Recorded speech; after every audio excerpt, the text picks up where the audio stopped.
Selene, a protagonista de Anjos da Noite, é uma personagem muito complexa e interessante, tendo 4 filmes para se desenvolver tanto na questão de seus poderes, quando falamos de outros aspectos. Ela aprende a amar não apenas Michael, mas também a Eve, passa de uma filha obediente para uma renegada de seu povo e muito mais.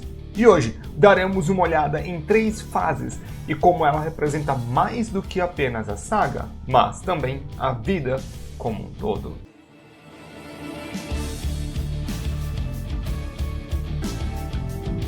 Olá, seres da noite! Hoje, antes de explorarmos a mente de Selene, gostaria de pedir aos meus inscritos que já deixassem um like, comentassem que outros personagens gostaria de ver um vídeo como este, compartilhasse e para quem puder se tornar membro por R$ 1,99 por mês, pode ter acesso antecipado a mais de 2 semanas de vídeos e preferências de resposta. E se chegarmos a 10 pessoas, faremos um grupo somente para assinantes. Também agradeço qualquer doação direta. Para quem ainda não for inscrito, saiba que Selene não gosta de seus inimigos respirando.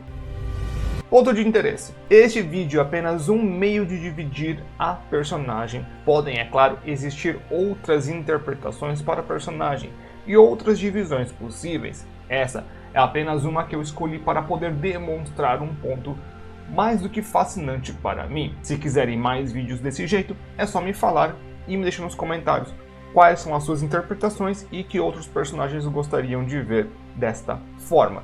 E também a inspiração original para isso é devido que o nome da Selene vem da Lua e as fases da Lua. Então, fase da Lua, fase de personagem. Então eu resolvi fazer esse vídeo deste jeito. Como eu farei esta divisão? Aqui eu farei a divisão entre a filha fiel, que trabalhou por anos como mercadora, amando de seu pai e do bem dos vampiros, a desafiadora que vai contra todos os elementos da sua família e finalmente a calma da anciã e mãe. Com isso, temos uma noção da amplitude dessa personagem e como seu comportamento foi moldado pelos acontecimentos, ao mesmo tempo que influenciou todo mundo e passou de pequena aldeã até anciã. Nasce uma vampira. Selene nasce como humana em torno de 1380, um momento de grande ascensão para os vampiros. Nesta época, eles já teriam capturado William e Lucian já tinha sido derrotado, ou pelo menos eles achariam isso. Deste momento até os tempos modernos, os vampiros teriam apenas que conter as forças dos licantropos. Nenhum deles teria como oferecer nenhum tipo de confronto direto. Os lobisomens, cada dia mais escassos, e os lycans se escondendo nas trevas e tramando nelas. O mundo era dos vampiros. O destino dela sempre foi ligado com os lobos. Afinal, foi a sua família que teria projetado a prisão de William e possivelmente um dos motivos que Victor teria drenado toda esta para apagar as provas. O único motivo que ela fica viva seria por parecer com a filha do ancião Victor. Claro que ele não poderia assumir a culpa por tudo, afinal, ele é um dos vampiros mais manipuladores de toda a franquia. Ele diz que, na verdade, quem atacou a todos na casa foram os lycans e que ele teria salvo a ela. Deste ponto em diante, Selene cria dentro dela uma raiva eterna. Ela se tornaria uma das maiores mercadoras de todos os tempos. Ela, como mercadora, é um dos maiores períodos da vampira. Com certeza, a maior como apenas vampira, e temos poucas informações sobre este. Temos algumas partes de informações que nos contam e algumas coisas que nós podemos inferir e tem tipo uns 4 minutos de contexto na animação, que é uma perspectiva muito pequena para mais de 600 anos de serviço. E de todo este tempo, se o que vemos na animação e no começo do primeiro filme é verdade, ela tem a sua mente totalmente consumida pelo seu trabalho. Todos os seus momentos acordados, ela usa em prol do seu objetivo de eliminar os lycans, seja em campo caçando, lutando, buscando por pistas ou treinando. Ela não descansa a sua mente, é totalmente compulsiva, sua vingança de séculos que nunca cessa. É claro que com toda a sociedade a incentivando a fazer o seu serviço, e principalmente o seu pai sombrio, dando a ela recompensas para continuar lutando. Sei que muitos podem pensar que isso não é muito bem lógico, mas ela não tem contato com o mundo de fora de forma social. Tudo o que ela conhece é o mundo dos vampiros, e a vingança é tudo o que importa para ela, pois os lobos são o problema dos vampiros, então ela fica nesse ciclo vicioso. Uma rebelde com causa. Agora imagine que toda a sua existência, tudo que sempre acreditou e lutou, mais do que literalmente por toda a sua existência, foi na verdade uma grande mentira. Foi exatamente o que aconteceu com Celine. Ela descobre que o seu grande trauma foi uma mentira de Victor e que as correntes estavam em sua mente. E o seu primeiro ato contra todo o sistema foi de morder Michael, assim o fazendo o maior pesadelo de seu pai, a junção das duas espécies, um híbrido, e este desafia a todos os imortais, não apenas aos vampiros. Em pouco tempo, nós teríamos o fim dos 3 anciões e também dos líderes dos Lycans e o primeiro imortal. Celine e Michael tinham causado um verdadeiro apocalipse em todo o mundo. Isso também causa o purgo pelas mãos dos humanos, momento onde o jogo vira entre imortais e mortais. A Desafiadora. Existe uma grande discussão sobre a ascensão de Anakin Skywalker para o lado negro da Força, pois muitos dizem que foi algo do nada, o que eu não posso discordar, mas existem sempre passos que fazem um personagem agir de certa forma. Tanto em Celine como Anakin tem grandes motivos, só que eu acho que muitos não conseguem lembrar ou pensar no trauma que os personagens passam. E querendo ou não, a comparação entre os dois não fica somente nisso. Eles também são os grandes pivôs de toda a mudança no mundo deles, ainda que Star Wars seja uma galáxia. Porém, a pergunta que se faz é, será que ela teve alguma escolha? Ela foi manipulada desde sempre pelo seu pai, colocada como uma grande agente de destruição por tudo, por causa de uma guerra que ela na verdade não tinha nenhum papel. Celine se torna uma agente dela mesma, e com grande razão, e a sua jornada e ações, querendo ou não, deixaram o jogo igual novamente. Fora por algum tempo, as eras modernas têm algo que nunca existiu na sociedade, o avanço de tempo ser quase que completamente estranho pela medida de tecnologia e social.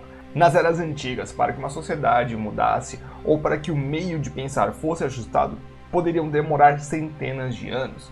Hoje em dia, tudo muda rápido e o avanço tecnológico ainda mais. Por isso que nos 12 anos que Celine fica congelada, o mundo todo à sua volta muda.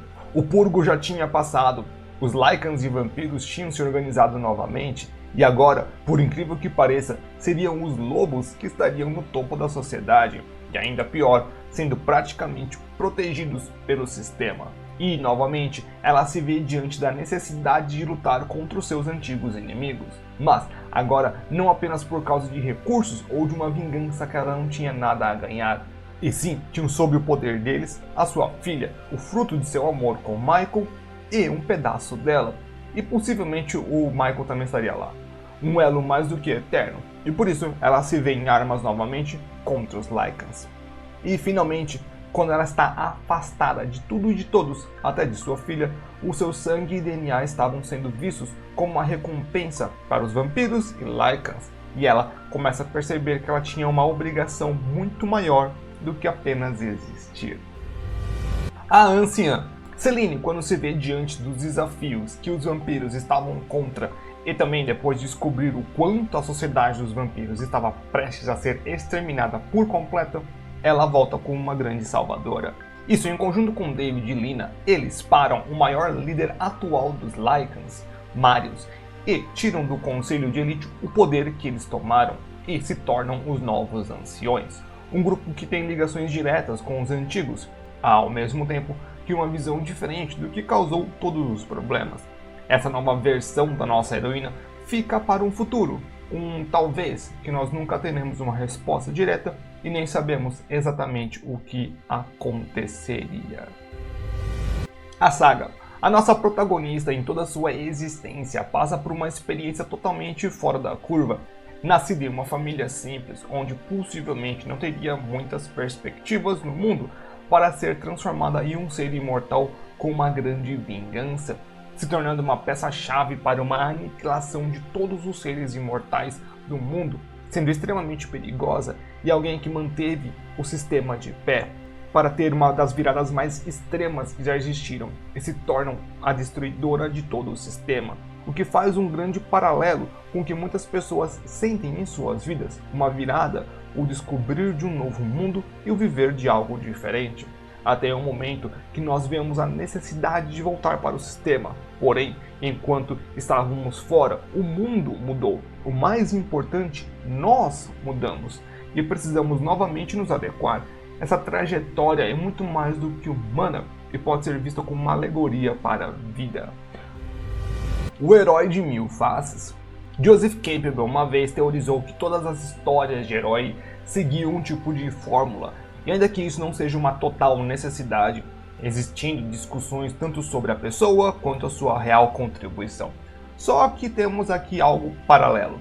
Temos uma protagonista que teve várias fases, e devido ao meio que o mundo foi montado, conseguimos entender muito bem a personagem. Na minha opinião, existem grandes momentos que são fora de personagem, até mesmo não entender da maternidade de primeira, que alguns apontam com o dedo como algo estranho, mas é consertado logo depois.